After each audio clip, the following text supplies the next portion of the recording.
दुनिया के किसी भी कोने में कोई प्राचीन विद्या है तो गहराई में जाने पर उसकी जड़ें निश्चय ही भारत से जुड़ी मिलेंगी। भारत के प्राचीन ज्ञान विज्ञान को हम भले ही ज्यादा तवज्जो ना देते हों, लेकिन ये वाकई में अद्वितीय था।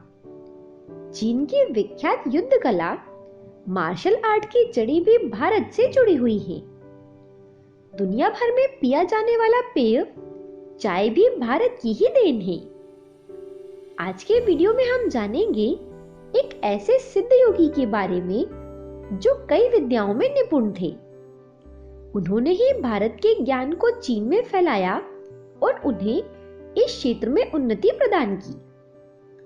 बोधि धर्म या बोधि धर्मन आयुर्वेद, सम्मोहन, मार्शल आर्ट और पंच तत्वों को काबू में करने की विद्या जानते थे। उन्होंने कई देवीय सिद्धियों को भी हासिल कर रखा था। बोधि धर्म का जन्म दक्षिण भारत में पल्लव राज्य के कांचीपुरम के राज परिवार में हुआ था। अल्पायु में ही उन्होंने राज्य छोड़ दिया और भिक्षुक बन गए। 22 साल की उम्र में उन्होंने मोक्ष की पहली अवस्था संबोधि को प्राप्त किया। प्रबुद्ध होने के बाद राज्यादेश पर उन्हें सत्य और ध्यान के प्रचार प्रसार के लिए चीन भेजा गया। कई महीनों के दुष्कर सफर के बाद वो आखिर चीन के एक सीमावर्ती गांव में पहुंचे। इस गांव के ज्योतिषियों की भविष्यवाणी के अनुसार यहाँ बहुत बड़ा संकट आने वाला था। बोधि धर्म के वहां पहुंचने पर गांव वालों ने उन्हें ही वो संकट समझ लिया। ऐसा जानकर उन्हें उस गांव से खदेड़ दिया गया। वे गांव के बाहर रहने लगे। उनके वहां से चले जाने पर गांव वालों को लगा कि संकट टल गया है, लेकिन संकट तो एक जानलेवा महामारी के रूप में अभी आने वाला था और कुछ ही दिनों में वो आ भी गया। लोग बीमार पड़ने लगे। गांव में अफरा तफरी मच गई। गांव के लोग बीमारी से ग्रसित लोगों को गांव के बाहर छोड़ देते थे ताकि किसी अन्य को यह रोग ना लगे। बोधि धर्मन एक आयुर्वेदाचार्य भी थे, तो उन्होंने ऐसे लोगों की मदद की और उन्हें मौत के मुंह में जाने से बचा लिया। तब गांव के लोगों को समझ में आया कि ये व्यक्ति हमारे लिए संकट नहीं बल्कि संकटहर्ता के रूप में सामने आया है। गांव के लोगों ने तब ससम्मान उन्हें गांव में शरण दी। बोधि धर्मन ने गांव के समझदार लोगों को जड़ी बूटियां ढूंढने के काम पर लगा दिया और इस तरह पूरे गांव को उन्होंने चिकित्सा सुविधा उपलब्ध कराकर गांव को महामारी से बचा लिया। लेकिन गांव के ऊपर से संकट के बादल अभी पूरी तरह हटे नहीं थे। एक संकट खत्म होने के बाद गांव पर दूसरा संकट आ गया।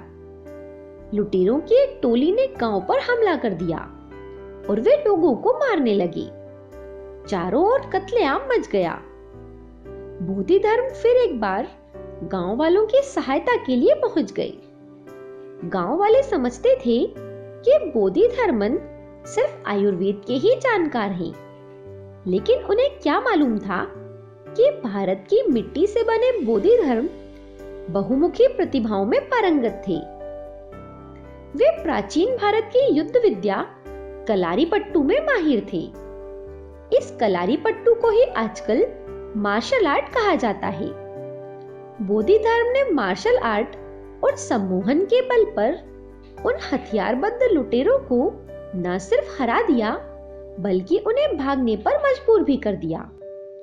गांव वालों ने बोधि धर्म को लुटेरों की उन टोली से अकेले लड़ते देखा तो वे इसे देखकर चौंक गए।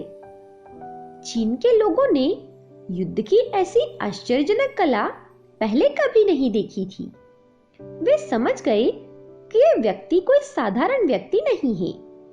इसके बाद तो बोधि धर्म का सम्मान और भी बढ़ गया। बोधि धर्म के इस अद्वितीय युद्ध कौशल को दक्षिण भारत की फिल्मों में भी दिखाया गया है। इस घटना के बाद बोधि धर्म ने गांव के लोगों को आत्मरक्षा के लिए इस विद्या को सिखाना शुरू किया। इससे गांव के लोग उनसे बेइंतहा प्यार करने लगे। कई वर्षों के बाद जब उन्होंने वहां से भारत जाने की इच्छा जताई, तो ज्योतिषियों ने गांव पर फिर से संकट आने की भविष्यवाणी की। गांव वालों ने एक जगह एकत्रित होकर यह निर्णय लिया कि अगर इस संकट से बचना है तो बोधि धर्म को किसी भी हाल में यहीं रोकना होगा। यदि वो यहाँ नहीं रुकते तो उन्हें जबरदस्ती रोकना पड़ेगा। किसी भी कीमत पर उन्हें जिंदा या मुर्दा रोकना ही होगा। गांव वाले ये जानते थे कि बोधि धर्म से लड़ नहीं सकते, तो उन्होंने उसे रोकने के लिए उनके खाने में जहर मिला दिया। लेकिन बोधि धर्म ये बात भली भांति जान गए। उन्होंने गांव वालों से पूछा कि तुमने ऐसा क्यों किया? तुम भला मुझे क्यों मारना चाहते हो? गांव वालों ने कहा कि हमारे ज्योतिषियों के अनुसार आपके शरीर को यहीं दफना दिया जाए तो हमारा गांव हमेशा के लिए संकट से मुक्त हो जाएगा। बोधि धर्म ने कहा, बस इतनी सी बात। उन्होंने गांव वालों की इस बात को स्वीकार कर लिया और जहर मिला वो भोजन बड़े ही चाव से ग्रहण कर लिया। कह सकते हैं कि चीन के गांव वालों ने अपने स्वार्थ के लिए भारत के इस महान योगी का बलिदान दे दिया। बोधि धर्म की वजह से ही एक और चीज का आविष्कार संभव हुआ। जो चाय हम रोज पीते हैं वो बोधि धर्म की ही बदौलत है। इस कहानी के अनुसार बोधि धर्म एक पहाड़ पर ध्यान करने बैठे हुए थे, लेकिन लगातार लंबे समय तक ध्यान करने से उनकी पलकें नीचे गिर रही थी। तब क्रोध में आकर उन्होंने अपनी पलकें ही उखाड़कर फेंक दी। कहते हैं जहां वो पलकें गिरी उस स्थान पर कुछ पौधे निकल आए। जिस पहाड़ पर ये पलकें गिरी थी उसका नाम टा था और उसी के नाम पर ये पौधे टी यानी कि चाय कहलाए। तब से इन पौधों में ये गुण आ गया कि इसकी पत्तियों को उबालकर पीने से नींद नहीं आती। एक अन्य कहानी के अनुसार चीन का राजा वू भारत के किसी महान बौद्ध भिक्षु के आने का इंतजार कर रहा था, क्योंकि वो जानता था कि भारत में एक से बढ़कर एक रहस्यमयी और चमत्कारिक ऋषि, मुनि, संत और भिक्षु रहते हैं। वू के मन में कई तरह के धार्मिक और दार्शनिक प्रश्न भी इकट्ठे हो गए थे। उसी किसी ज्योतिष ने यह बताया था कि भारत से एक सन्यासी चीन आएगा और चीन के भाग्य को बदल देगा। तभी से राजा के मन में उत्सुकता बढ़ गई थी। राजा का इंतजार बढ़ता जा रहा था, लेकिन कई सालों तक वहां कोई नहीं आया। फिर एक दिन उसे सूचना मिली कि भारत से एक सन्यासी चीन में दाखिल हुआ है। ये बोधि धर्म ही था। राजा ने इस युवा सन्यासी को देखा तो उसे गहरी निराशा हाथ लगी।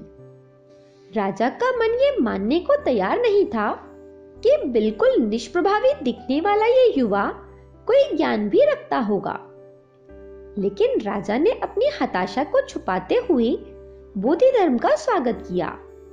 मौका पाकर एक दिन राजा ने बोधि धर्म से कुछ प्रश्न पूछे।